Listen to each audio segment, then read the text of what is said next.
Hello guys, welcome back to this YouTube channel. Today I will be talking about AAI ATC examination. So the full form for this examination is Airport Authority of India Air Traffic Controller. So this exam is conducted regularly on an interval of 1 year. Means there are some exceptions in some of the years like the year 2024 where the vacancy was not released, but apart from it, its vacancies are regularly released every year. So let's talk about this examination in more detail. So this examination is conducted for the post of air traffic controller and the designation would be Junior Executive. Now coming towards the examination pattern. Exam pattern. So this examination consists of 120 questions. 120 questions and it is a kind of a single paper examination which is very rare in any of the PSUs or government exams. So we have a 120 questions examination for the written part and thereafter we have document verification and voice testing.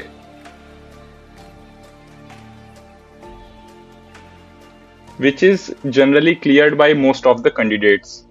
So this is easy part. Most of you will be able to clear this. The main focus is towards this 120 questions written examination.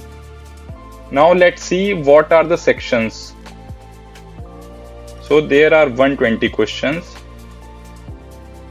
and it's broken into two parts. Part 1 and Part 2. So this part 1 is non-tech part, non-tech, and this part 2 is technical part, technical, yes. So now coming towards the non-tech. Non-tech. This non-tech part consists of 60 questions and in these 60 questions there are various sections like English, which consists of 20 questions. Then comes your Quant, which also consists of 15 questions. Then Reasoning, again 15 questions. And finally GS, 10 questions. In the technical part, there are again 60 questions and in this there are only two sections. One is physics and the other one is maths. Both consist of 30 questions each. Okay, now let's get deep down into all these various types. This English part here, the English part. So in English there are questions mostly related to vocab. Let me write all these points. Or let me separate it out. English. So this English will consist of vocab, the basic vocab, RC. RC means reading comprehension and error spotting, fill in the blanks,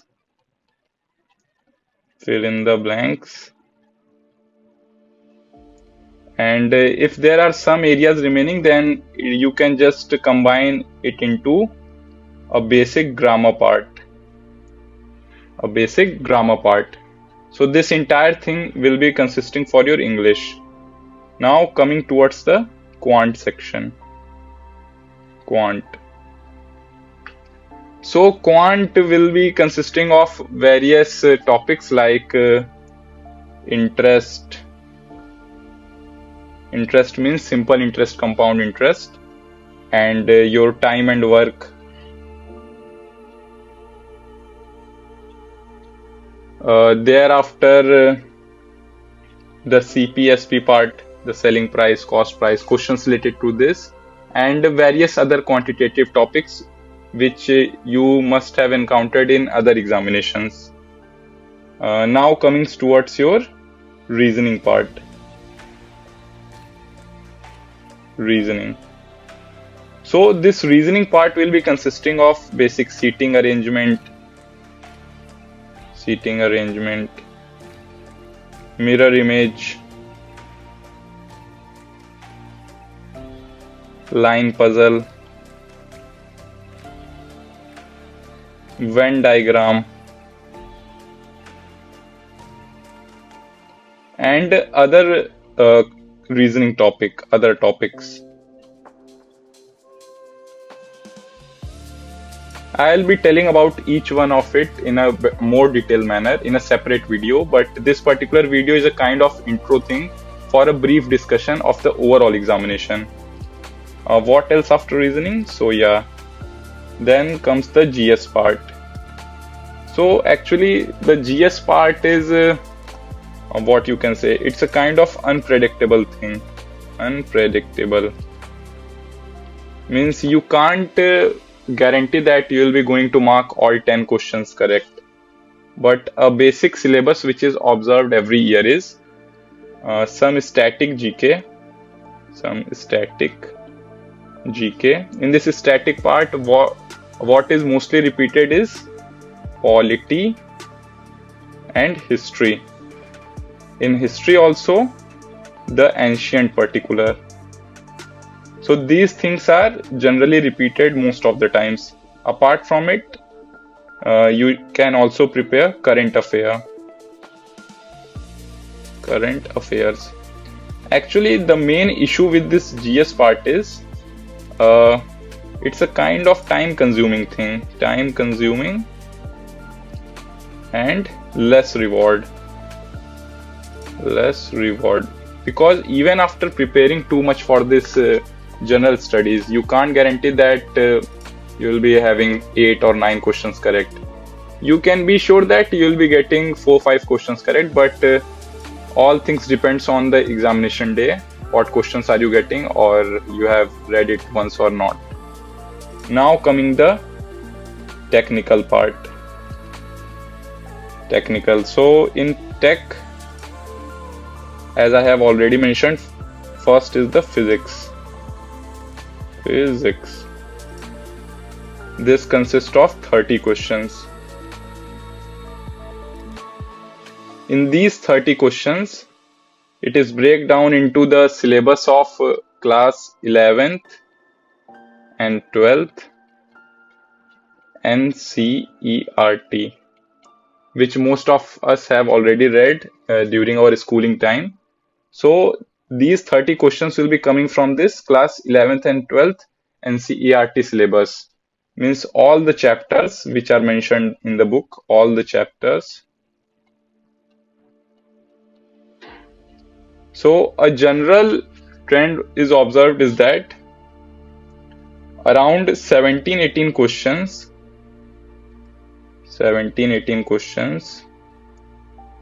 comes from class 12th, and the remaining 10 to 12 questions comes from class 11th part. So this technical is a kind of very scoring section. This is scoring because after reading all the content and gaining all the knowledge and revising all the formulas, you will be pretty sure that you will be marking the questions correctly after practicing through mocks and all. Now coming towards the maths. In mathematics, there are again 30 questions. In those 30 questions, the syllabus is again same, 11th and 12th NCERT.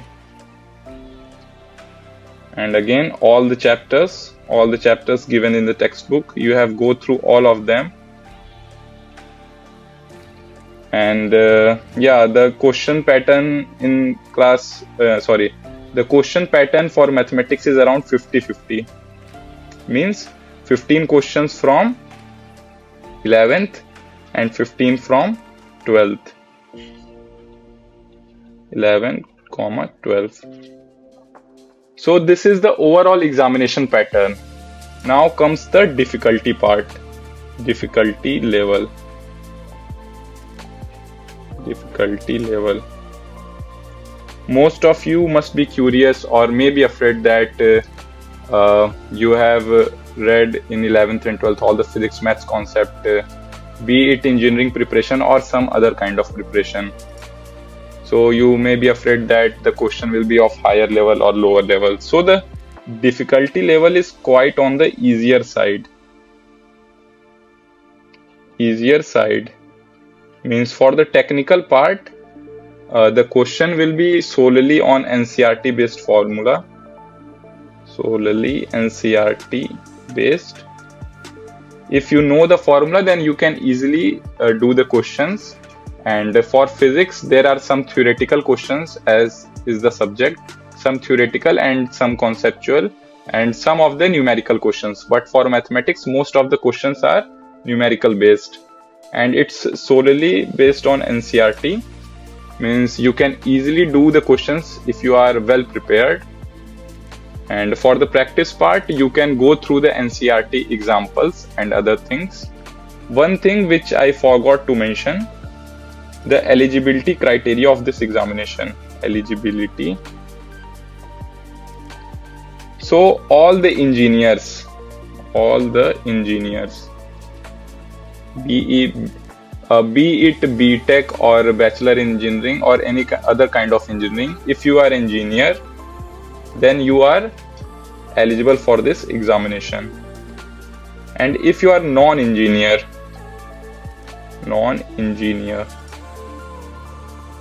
and you have done BSc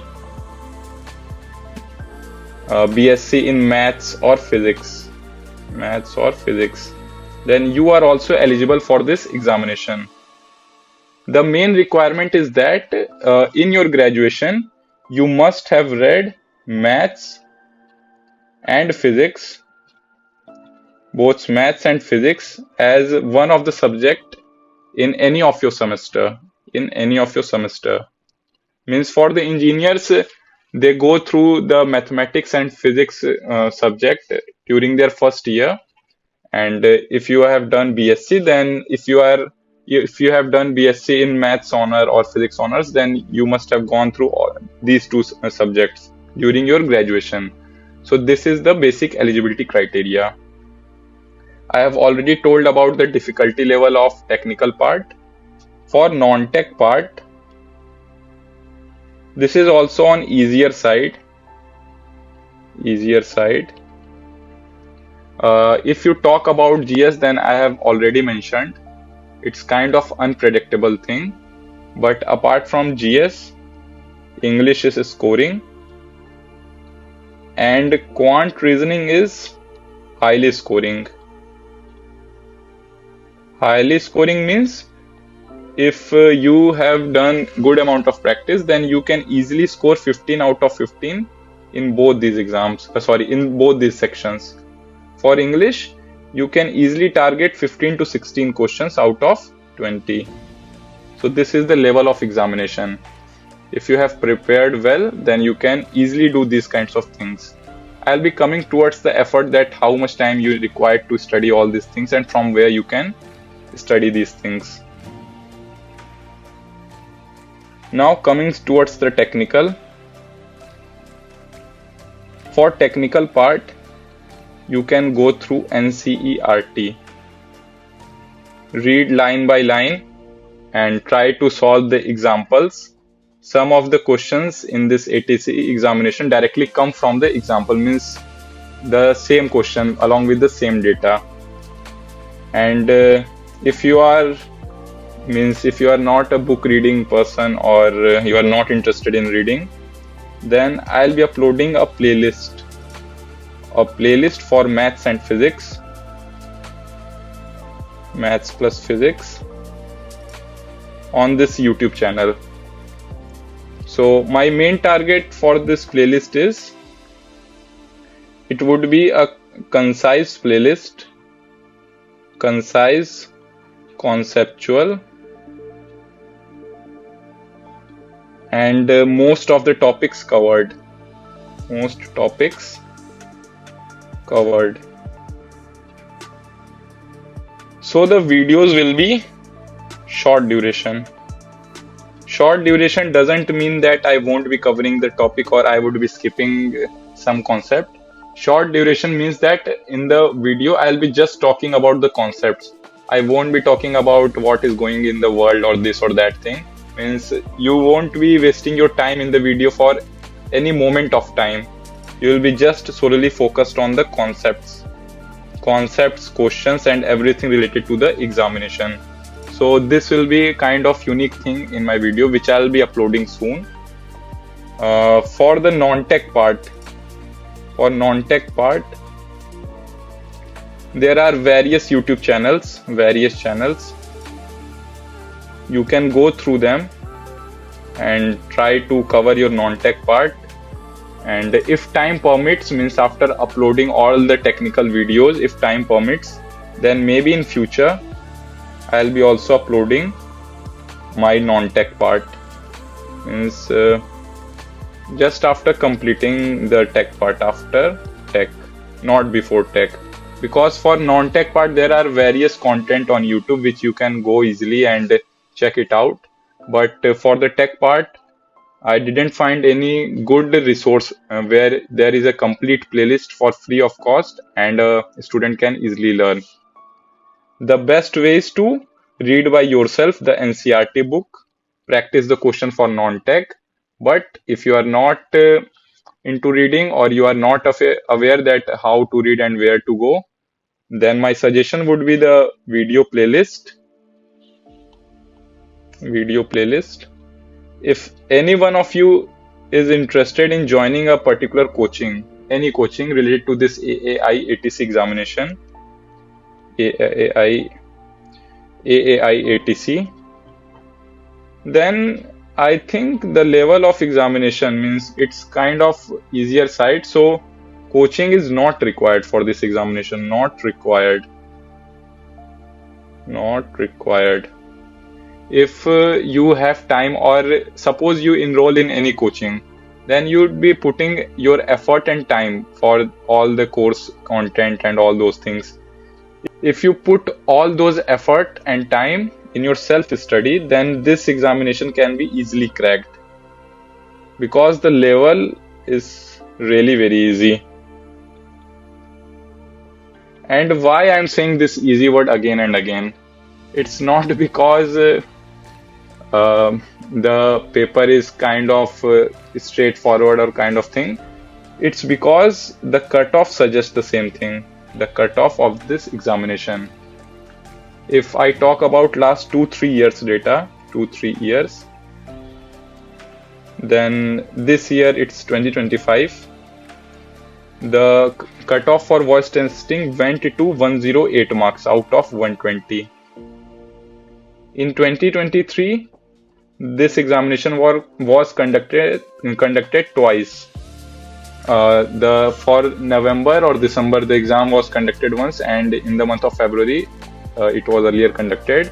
For the December month, the cutoff was 103 point something out of 120.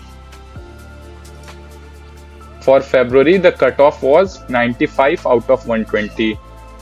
The cutoff is high not because there are lots of students for this examination. It is high because the paper is on easier side. And one more point, there is no negative marking in this examination, no negative marking. So no negative marking combined with easier paper, no negative marking combined with easy paper, this makes this overall examination cutoff go high.